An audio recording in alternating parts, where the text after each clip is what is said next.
if I lived in Scotland, I would want to get out of this chaotic, dysfunctional, corrupt union as quickly as I could. And the same applies to Wales. The same applies to Northern Ireland. I can't see the point of staying in the United Kingdom, of being chained to the United Kingdom like a block of concrete as the boat begins to founder.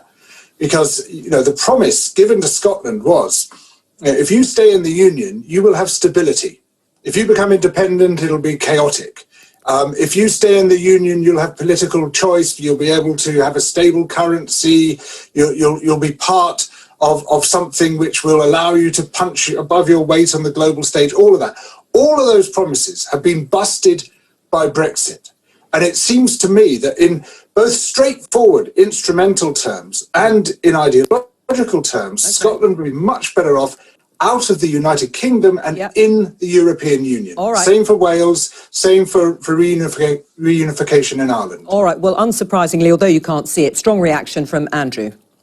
Yeah, well, frankly, I think that's nonsense. There are 1 million people in Scotland today who have jobs because Scotland is a part of the United Kingdom, and the furlough scheme, which was supported by the weight of HM Treasury, the Westminster Government, stepping in when people most needed it to support them in the darkest days of this pandemic. That shows the strength of the union in action. There are businesses open today in Scotland because of the action taken by the Westminster Government. We are functioning as a country because this Westminster Government stood in and took the action required to support Scotland through a very, very tough time. The broad shoulders of our four nations working together, and to blithely say that Scotland would be better off, and so would Wales, and so would a reunified Ireland outside the United Kingdom, and frankly, is to misunderstand the issues, to misunderstand the problems, to misunderstand the views of a huge number of Scots who see their home and see their place of belonging as being a part of the United Kingdom, the fifth largest economy in the world, and everything that brings in terms of benefits to this country. Brief response, George.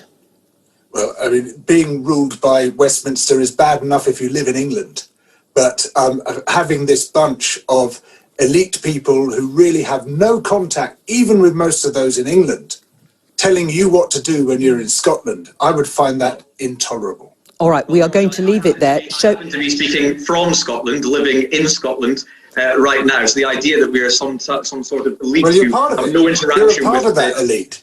You're a part of that corrupt, dysfunctional Westminster government. Why should you not? Why should you feel any differently?